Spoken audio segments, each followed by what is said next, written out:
क्योंकि C4 नहीं है ग्रेटर देन C5 से, ये बराबर है, ठीक। तो अब अगर हम इनको यानी अगर मुझे चाहिए कि पहला रिजल्ट आना चाहिए जो कि ट्रू है यानी हाई हाई, तो हम इक्वल टू वाली साइन, क्योंकि 19 is equal to 19, C4 is equal to C5 and press enter, तो यहाँ पे हाई हाई आ जाएगा। बात आ रही है समझ? तो that is it for today. आज के लिए इतना काफी है, मिलते हैं इनके बाद, तब तक के लिए अल्लाह हाफिज़। अस्सलाम वालेकुम व रहमतुल्लाहि व बरकातुहू। शुरू करते हैं आज की माइक्रोसॉफ्ट एक्सेल की और क्लास शॉर्टकट्स की। कल हमने A to Z शॉर्टकट्स किए थे, तो आज की क्लास में हम उसे आगे जाएंगे, यानी जितने भी कीबोर्ड के अंदर कीज है उनको यूज करेंगे और देखेंगे उनकी क्या फंक्शंस है। जैसे कि आप लोगों को पता है कि आप ये कीबोर्ड पे फंक्शनल कीज होती है स्टार्टिंग फ्रॉम F1 तो F12, तो इनको हम फंक्शनल कीज बोलते हैं। तो F1 की क्या फंक्शन है हमारे एक्सेल में? अगर आप वर्ड की बात करते हो तो F1 is used for help menu. तो जैसे कि आपको पता है कि F1 से हम हेल्प ले लेते हैं वर्ड के अंदर, तो सिमिलरली एक्सेल के अंदर भी हम F1 से हेल्प ले सकते हैं। जैसे हम F1 प्रेस करेंगे तो आप देख लीजिए, पहले हमें किसी भी सेल को सिलेक्ट करना होगा, then we will press F1। तो जैसे आपने F1 प्रेस किया तो आप देख पा रहे होंगे यहाँ पे हेल्प मेन्यू जो है, हेल्प पैनल जो है वो ओपन हो गया। अब यहाँ पे आपको बहुत सारे ऑप्शंस मिलेंगे, यानी आप किस में हेल्प चाहते हो, जैसे formula, format data, import and analyse formulas and functions. आप जिसमें भी आपको हेल्प चाहिए आप उस पर क्लिक करोगे तो आपको अलग अलग तरीके से हेल्प मिल जाएगा। जैसे फार्मूलाज की बात करें तो आप यहाँ पे बोलोगे create a simple formula. Create a simple formula पे क्लिक करने के बाद यहाँ पे आपको ये देगा information related to that formula, यानी आपको कैसे फार्मूला स्टार्ट करनी है, ये सारी चीजें। You can create a simple formula to add, subtract, multiply और divide values in worksheet. Simple formulas always start with an equal sign. ये देखो हर एक फार्मूला जो है वो किससे स्टार्ट होती है भाई?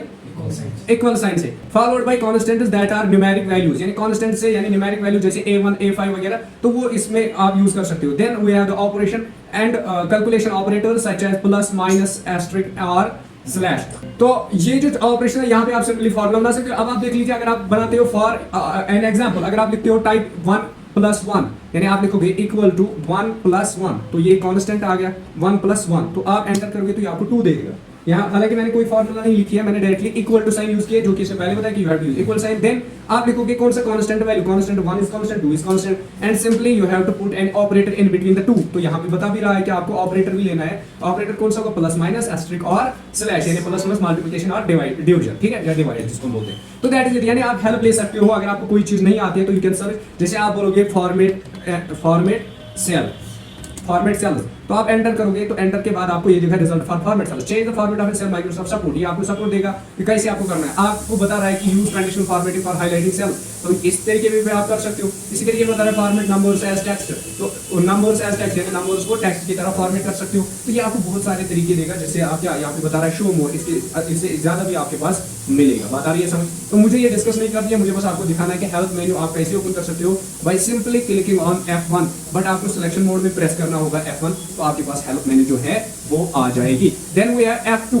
F2 किस लिए यूज होता है? एडिट के लिए। जैसे आप किसी भी सेल में जाते हो, ये देखो आप F2 किस लिए यूज होता है? आप इस सेल को सिलेक्ट करते हो, अब इसके अंदर आपने कोई भी नंबर लिखा, ये आपने नंबर लिखा ना, अगर आप इसको सिलेक्ट करते हो और कोई नंबर नया लिखना चाहते हो, ठीक है, जैसे आप नंबर लिखोगे पुराना वाला नंबर डिलीट हो जाएगा।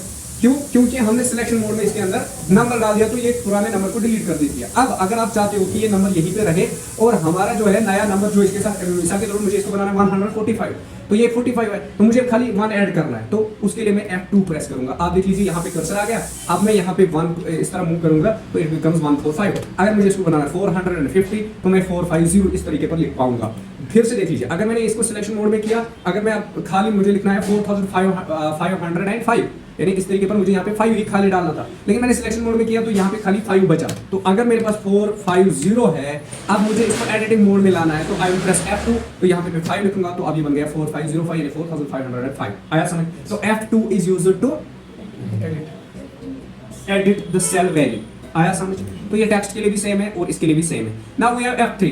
F3 किस लिए यूज होता है? F3 यूज होता है फॉर, यानी सिंपली अगर आप देखोगे पहले तो इसकी कोई फंक्शन नहीं, लेकिन अगर आप Alt के साथ F3 प्रेस करते हो तो Alt के साथ F3 प्रेस करते हो तो ये आपको सेल एड्रेस को हाईलाइट करके देगा। देखो जैसे अभी हम यहाँ पे Alt + F3 प्रेस करोगे, आप देखो इस सेल एड्रेस को हाईलाइट कर देता है, यानी अभी कौन से एड्रेस में आप हो करंटली। एक तो ये दूसरी चीज, अगर आप कंट्रोल के साथ F3 प्रेस करते हो तो it opens the name manager.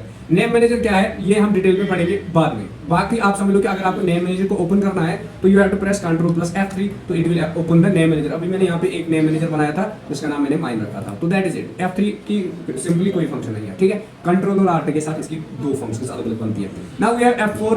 F4 किस लिए यूज होता है? Repeat last action. जैसे आप क्या करते हो, आपने यहाँ से लेकर यहाँ तक डेटा लिखा, ठीक। अब आपने यहाँ पे क्या किया, इस वाले को सिलेक्ट करके इसको आपने डिलीट कर दिया, ठीक है। अब देखो हमारे पास कितने बचे, 2, 4 और 5। अब अगर आप F4 प्रेस करोगे ना, ये और एक को डिलीट कर देगा, और एक F4 F4 F4 F4, ठीक है। यहां से आगे नहीं जाएगा F4 जब तक आप सिलेक्ट नहीं करोगे। बात आ रही है समझ? यानी जो आपने लास्ट एक्शन की हुई होगी ना डेटा के साथ, तो ये इसी को रिपीट करेगा। जैसे आपने यहाँ पे इस डेटा को यहाँ से लेकर यहाँ तक ड्रैग किया, अब आप पहले वाले को कलर करते हो इस तरह। अब आप इस वाले को सिलेक्ट करोगे ना और F4 प्रेस करोगे तो ये इसका भी ऐसे ही कर देगा। बात आई समझ? इसी तरीके से आपने इसको बोल्ड कर दिया और इसको जो है अंडरलाइन कर दिया। अब आप चाहते हो कि यही अंडरलाइन इसमें भी आ जाए तो आप F4 प्रेस करो, खाली अंडरलाइन आएगी, बोल्ड नहीं होगा। यानी लास्ट एक्शन मींस जो आपने आखिरी काम किया होगा। उसके बाद जो है नेक्स्ट वन F4 तो आ गए। Now we have F5। F5 किस लिए यूज होता है? गो टू के लिए, जिसके लिए मैंने कल बताया था ऑप्शन क्या, control plus, very good, control plus G. तो उसी के लिए अगर आप डायरेक्टली F5 प्रेस करते हो तो गो टू में आप आ जाओगे। अब देखो वो जो अभी मैंने बनाया था ना वहां पे नेम, अगर आपको माइन में जाना है तो you can click on okay, तो ये डायरेक्टली उसी सेक्शन को सिलेक्ट करेगा जो कि हमने माइन में डाला था। आपको याद है ना? जैसे मैं फिर से दिखा रहा हूँ, आप इन दोनों या यहाँ से लेकर यहाँ तक इन सबको सिलेक्ट कर दो, हो गई सिलेक्ट। अब आप क्या प्रेस करोगे जो कि मैंने बताया था, जिसकी वजह control plus, very good, F3। तो यहाँ पे आप न्यू नेम डिफाइन करोगे, इसको आप बोलोगे माई सिलेक्शन। क्या नाम रखोगे? SELECTION, my selection. एंड इसका एड्रेस यहाँ पे लेकर यहाँ तक है। अब आप कर लो ओके। ये रॉन्ग नेम है क्योंकि इसमें स्पेस नहीं आनी चाहिए, तो आप अंडरस्कोर डाल दो बीच में, माई सिलेक्शन। अब आप ओके कीजिए तो ये देखो आप माई सिलेक्शन यहाँ पे बन गई, ठीक है। इसके नाम के बीच में स्पेस नहीं होनी चाहिए। Now this section will be close. हम इसको क्लोज करें। अब आप देखो अगर हम F5 प्रेस करते हैं तो यहाँ पे गो टू आ रहा है। गो टू में हमारे पास यहाँ पे बता रहा है माइन और माई सिलेक्शन। जैसे ही माई सिलेक्शन को क्लिक करूंगा ओके करूंगा, ये उसी एरिया को सिलेक्ट करेगा। बात आई मेरी समझ? ये वही एरिया है ना, EFG आया समझ? तो दैट इज इट। यानी इसी के तरीके पर अगर आप किसी खास जगह पे जाना चाहते हो, आप बोल रहे हो स्पेशल। जैसे आप बोलना चाहते हो कि आप जाओ किसमें जाओगे, लास्ट सेल में।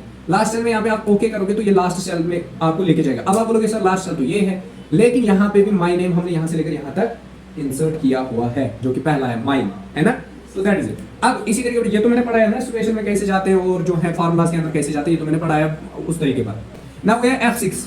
F6 किस लिए यूज होता है? F6 यूज होता है कि आप जो है, जैसे आपके पास यहाँ पे एक शीट है, आप यहाँ पे शीट 2 पे क्लिक करते हो। अगर आप इंसर्ट में ड्रा मेन्यू में हो और यहाँ पे आगे ड्रा मेन्यू में and you will press F6 तो आप ये आपको यहाँ पे लेके जाएगा, फिर से यहाँ पे आप ये ड्रा मेन्यू में ही चला जाएगा। अगर हम तो दैट इज इट। ये कोई बड़ी फंक्शन नहीं है, रहने दो इसको। Now we have F7। F7 एक अच्छी चीज है। जैसे आपने लिखा this is not correct, this is not, ये मैंने गलत लिखा ना, क्योंकि मुझे F7 से ये ठीक कराना है, लेकिन ये एरर नहीं दिखा रहा है। So I will select this, so I will press F7 here. F7 में यहाँ पे बता रहा है कि नॉट भी डिक्शनरी में नहीं है, NOT असल में सजेशन में ये है।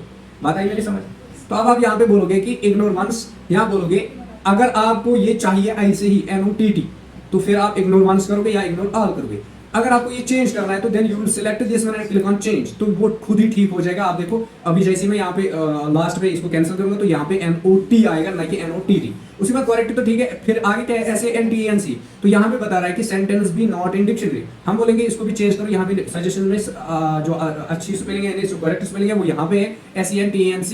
तो आप बोलोगे चेंज, तो ये भी चेंज हो गया। उसके बाद बता रहा है कि do you want to continue checking the beginning from the sheet. हम बोलेंगे यस, आप पहले से चेक करना चाहते हैं। हम बोलेंगे ये बता रहा है कि ये शाफिया भी डिक्शनरी में नहीं है, हम बोलेंगे रहने दो, इग्नोर ऑल, ठीक है, हमें ऐसे ही चाहिए। तो क्लिक ऑन ओके। उसके बाद क्या बता रहा है यहाँ पे, this is not A correct sentence. अब स्पेलिंग ठीक होगी, तो स्पेलिंग चेक के लिए शॉर्ट में आप प्रेस करोगे F7। अगर आपने यहाँ पे लिखा है CORRECT, ये गलत स्पेलिंग है, करेक्ट की गलत स्पेलिंग ये है, ठीक है। अगर आप यहाँ पे F7 प्रेस करते हो तो it will show you that correct is not in dictionary. You will click on change या चेंज ऑल। अगर 2-4 चीजें चेंज करनी है एक साथ में तो आप चेंज ऑल पे क्लिक करो या चेंज पे क्लिक करो। तो चेंज के बाद यहाँ पे बता रहा है कि ये हो गया है, हम बोलेंगे अंडू, सॉरी अंडू नहीं करना है, यहाँ पे चेंज करना है एंड देन क्लोज।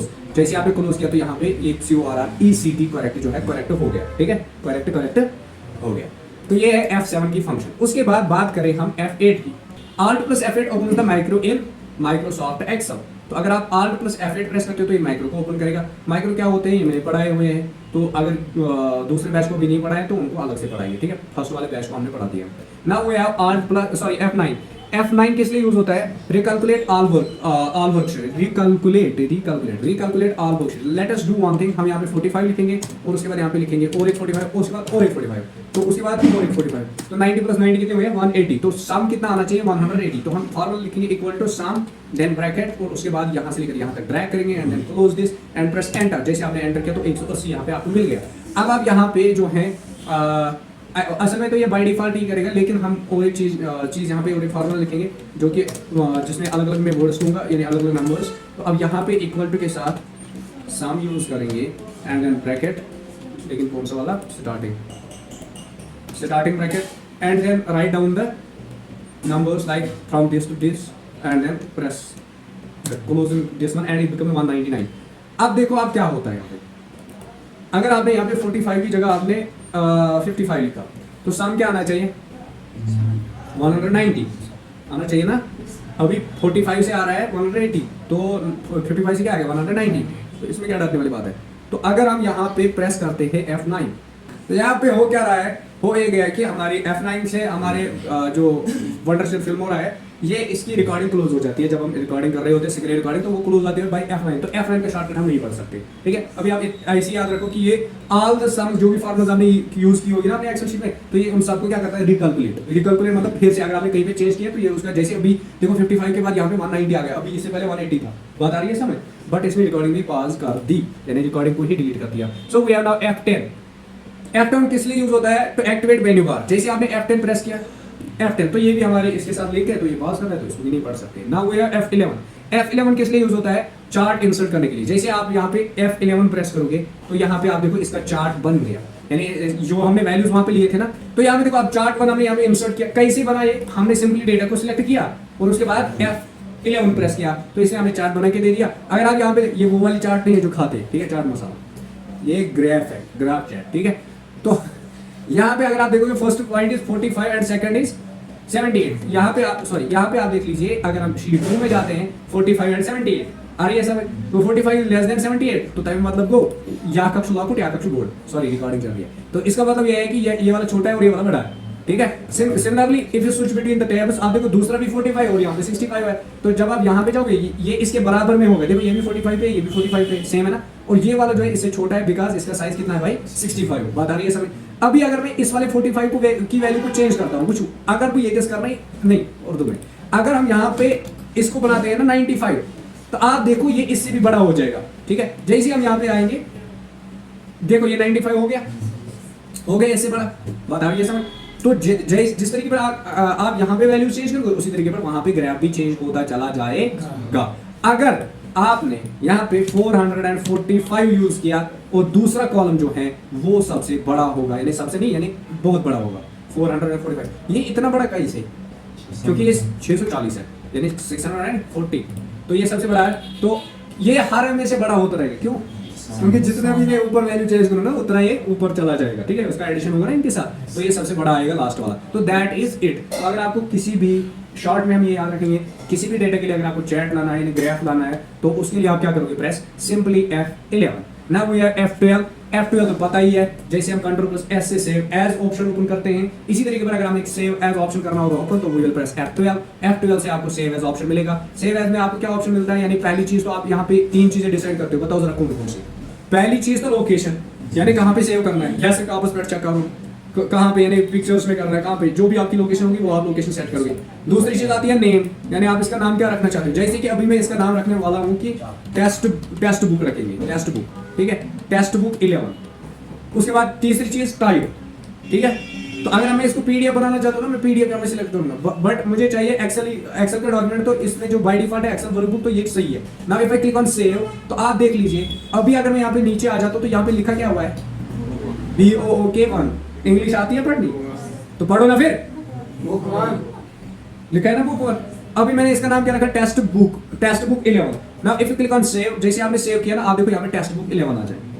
बात आ रही है समझ? तो दैट इज इट। तो ये सेव एज का। अगर आप फिर से F12 प्रेस करते हो और अभी आप टेस्ट बुक 11 की जगह टेस्ट बुक 12 रखना चाहते हो, देन क्लिक ऑन सेव, तो आप देखो अभी इसका नाम जो है टेस्ट बुक 12 आएगा, और 11 वाली भी यहीं पे होगी। कहाँ पे? फाइल मैनेजर में यहाँ पे देख लो आप 11 यहाँ है 12 यहाँ है, बात आ रही है समझ? That is it. तो ये थे हमारे shortcuts related to functional keys F1 से लेकर F12 तक जो कि हम करते हैं यूज एक्सेल के अंदर। उसके बाद आते हैं कंट्रोल के साथ जो बाकी फंक्शंस हैं उनको देखते हैं कि कंट्रोल की के और कितनी फंक्शंस है बाकी चीजों के साथ मिलकर। तो सबसे पहले हमारा जो है that is control plus colon. Control plus colon देख लीजिए, अब मैं इस डेटा को डिलीट कर देता हूं, हाँ तो नए डेटा को पढ़ते हैं। पहला शॉर्टकट जो अब हम नया पढ़ने वाले हैं that is control plus colon. जैसे आप कंट्रोल प्लस कोलन प्रेस करते हो तो यहाँ पे आपको दिखाता है आपको क्या, करंट डेट।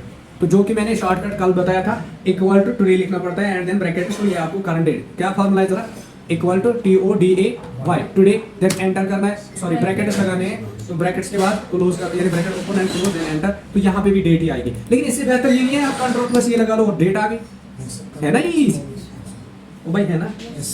क्या है कंट्रोल प्लस नहीं, सेमीकोलन, ठीक है, control plus semicolon. Control plus colon कैसे प्रेस करेंगे, उससे टाइम आ जाता है, control plus shift plus colon. अभी कितने बजे नीचे देखो ना सिस्टम में 10:53 है ना, तो ये एग्जैक्ट आपको अभी का टाइम दे देगा। कैसे, control plus shift plus colon, यानी सेमीकोलन ही करने हैं तो वहां पे कोलन आ जाएंगे, ठीक है। अगर आप टाइम चाहते हो तो आप control plus shift plus semicolon ही प्रेस करोगे, यानी वो माना जाएगा कोलन, क्योंकि शिफ्ट से कोलन आ जाता है, ये तो पता है ना बेसिक। अगर आप सिंपली कोलन प्रेस करते हो तो कोलन सेमीकोलन आ जाता है, अगर आप शिफ्ट के साथ यही कोलन प्रेस करते हो तो सेमीकोलन आ जाता है। अब फर्क क्या है, जब मैं कंट्रोल प्लस यही की प्रेस करता हूं तो यहाँ पे डेट आ जाती है। सिमिलरली अगर मैं प्रेस करता हूं control plus shift plus colon, semicolon, exactly semicolon not colon, colon तो बाय डिफॉल्ट आ जाता है, तो बस इसमें शिफ्ट आप लिख लो, आया समझ? तो दैट इज इट। सिंपली आप क्या करोगे, कंट्रोल प्लस शिफ्ट से आपको कंट्रोल प्लस सेमीकोलन से आपको डेट मिल जाएगी और control plus shift plus colon से आपको क्या मिल जाएगा, टाइम। आया समझ? तो ये था हमारा दो शॉर्टकट्स इसमें आ गए, ठीक है, करंट डेट और करंट टाइम आपको दे देता है। उसी बात आता है मेरे पास control plus single quote. Let us see one thing, अगर हम यहाँ पे फॉर्मूला लिखते हैं इक्वल टू सम, हम लिखेंगे इक्वल टू प्लस सॉरी 1 + 2, तो सम क्या आएगा 3 आ गया ना। अब अगर हम कंट्रोल प्लस कोलन प्रेस करेंगे तो ये यही फार्मूला नीचे कॉपी करके लेगा, नॉट द टेक्स्ट, ये फार्मूला लेके देता है। अगर आप यहाँ पे 3 लिखना चाहते हो तो ये 3 + 1 = 4। Control plus single code, control plus single code किस लिए यूज होता है, अगर आपने इस वाली सेल में यानी B2 के अंदर B2 के अंदर अगर आपने कोई फार्मूला लिखी है, जैसे आपने लिखा इक्वल टू, हाँ अगर आपने लिखा इक्वल टू 1 + 5 तो रिजल्ट क्या आएगा, 5 + 1 = 6। नाउ अगर आप यहाँ पे आ गए B3 के अंदर, ये इसी में आना है B3 के अंदर, और यहाँ पे आपने कंट्रोल प्लस सिंगल कोट की प्रेस किया तो ये ऊपर वाली फार्मूला को आपको नीचे लेके देगा, यानी जो आपने ऊपर वाली सेल में फार्मूला यूज की होगी वही यहाँ पे आ जाएगी। अब अगर आप यहाँ पे चेंज कर देते हो, आप लिखो 1 + 6 तो दैट इज 7, समझ आया? इसी तरीके पर अगर आप इक्वल टू प्रेस करते हो और लिखते हो, जैसे इसका क्या एड्रेस है, इक्वल टू B1 हाँ B2 ही है, B2 + B3, वो बात आ रही है समझ? आप बोल रहे इक्वल टू B2 + B3, आप एंटर प्रेस करोगे तो यहाँ पे 7 + 6 = 13, 7 शक्ल गई ना, तो आए थे 30, तो ये फार्मूला अब आ गई इसमें, ठीक है। अब हमने यहाँ पे फार्मूला, अब आप यहाँ पे आ जाइए और कंट्रोल के साथ सिंगल कोट प्रेस कीजिए तो ये आपको देगा B2 + B3, आया समझ? अब आप B3 की जगह आप करना चाहते हो C2 का सम, यानी इन दोनों का 13 + 6 = 19, ठीक है? तो पे शक उतर गई, तो वही तो मैं भी कह रहा हूँ ना, तो 6 + 13 = 19, तो जैसे मैं एंटर प्रेस करूंगा तो यहाँ पे 19 आएगा, बात आ रही है समझ? ABCD पढ़ा रहा हूँ। अब चलिए, तो ये था कंट्रोल प्लस सिंगल कोट। अब कंट्रोल प्लस डबल कोट क्या है, यानी ये क्या करता है डबल कोट, इसमें थोड़ी सी डिफरेंट है। ये वाली चीज जो है कंट्रोल प्लस सिंगल कोट, ये ऊपर वाली फार्मूला को यानी एबो फार्मूला को क्या करता है, बिलो में इंसर्ट कर देता है, और यहाँ पे क्या होता है, ये सेल वैल्यू को कॉपी कर देता है। जैसे आपने यहाँ पे control plus shift plus double यानी डबल कोट, इसने ऊपर वाला वैल्यू ला के दिया, ना कि formula. That is the only difference. आप इसके अंदर आ जाइए, control shift and single quote press करोगे तो ये ऊपर वाली डेट नीचे वाली सेल में ला के देगा, जिसको हम बोलते हैं वैल्यू। अगर आपको फार्मूला चाहिए तो आप कंट्रोल के साथ सिंपली सिंगल कोट प्रेस करोगे तो ये आपको फार्मूला देगा। तो this is the formula of this one, ठीक है। तो जैसे आप यहाँ से बाहर जाओगे, इसको डेट फॉर्मेट में लेके जाओ तो ये डेट ही आ जाएगा। आ गया डेट वापस, बात आ रही है। तो ये इसी फार्मूला है। अगर आपको आज की डेट लिखनी है ना तो उसके लिए क्या है, वो क्या है सिंटैक्स उसका, ये जो 41 कुछ था, ठीक है, इक्वल टू 41 वगैरह वगैरह, ठीक आया समझ। तो अगर आपको ऊपर वाली वैल्यू नीचे चाहिए तो control shift and then single quote. अगर आपको फार्मूला ऊपर वाली चाहिए तो कंट्रोल के साथ सिंगल कोट, तो ये फार्मूला देगा। अभी वहां पे 19 है तो ये 19 ही दे रहा है, तो फार्मूला इस वाले में है तो हम लिखेंगे इक्वल टू यानी कंट्रोल प्लस दिस, तो it will give you the formula. आया समझ? उसके बाद आता है शिफ्ट। अगर आप शिफ्ट के साथ F2 प्रेस करते हो, क्या शिफ्ट विद F2, जैसे आपने शिफ्ट प्लस F2 प्रेस किया तो इट ओपन द कमेंट, तो F1 की कोई वैल्यू नहीं, F2 की ले लो, शिफ्ट प्लस F2, तो यहाँ पे आप कमेंट लिख सकते हो कि यहाँ पे ये क्या है 7 लिखा हुआ है। यहाँ आप इस तरह लिख सकते हो this is the 7, this is 7, ठीक है, दिस इज 7। अब आप एंटर करो तो बैक स्पेस के साथ एंड में एंटर करो तो यहाँ पे आप क्लोज कर सकते हो। तो दिस इज 7 यहाँ पे कमेंट हो गई है, ठीक है। आया समझ गया, तो पढ़ा है ना कमेंट इंसर्ट मेन्यू में, ठीक है, रिव्यू में कहीं पे तो है, ठीक है, यहाँ पे। तो ये कमेंट है, अगर आप इसको डिलीट करना चाहते हो तो you will select this comment and then delete. वाह, ये देखो डिलीट होगी कमेंट, डिलीट आया समझ, तो दैट इज इट। उसके बाद शिफ्ट के साथ F3, शिफ्ट विद F3 किस लिए यूज होता है, तो ये आपको फार्मूला में, आप शिफ्ट के साथ F3 प्रेस करोगे ना तो फार्मूला या फंक्शंस को ये जो है ओपन करके देता है सिंपली। शाबाश, शिफ्ट के साथ F3 प्रेस करेंगे तो यहाँ पे इफ वाली फार्मूला यूज करेंगे। हम बोलेंगे कि इफ लॉजिक टेस्ट, यहाँ पे हम बोलेंगे ये अगर ग्रेटर देन हुई इससे, ये तो फॉल्स है, अगर ट्रू हुआ तो आप बोलोगे कि हाई हाई, ठीक है, ये चले चलना, ठीक है, आप बोलोगे हाई हाई। तो अगर फॉल्स है तो बोलोगे वाई वाई, ठीक है, तो रिजल्ट क्या आएगा वाई वाई, ठीक है, डब्ल्यू आई नहीं किया, W Y, W H Y and then W H Y, W H Y, W H Y, click on okay, तो यहाँ पे आएगा वाई वाई, क्योंकि फॉल्स है, क्योंकि C4 नहीं है ग्रेटर देन C5 से, ये बराबर है, ठीक। तो अब अगर हम इनको यानी अगर मुझे चाहिए कि पहला रिजल्ट आना चाहिए जो कि ट्रू है यानी हाई हाई, तो हम इक्वल टू वाली साइन, क्योंकि 19 is equal to 19, C4 is equal to C5 and press enter, तो यहाँ पे हाई हाई आ जाएगा। बात आ रही है समझ। तो that is it for today, आज के लिए इतना काफी है, मिलते हैं इनके बाद, तब तक के लिए अल्लाह।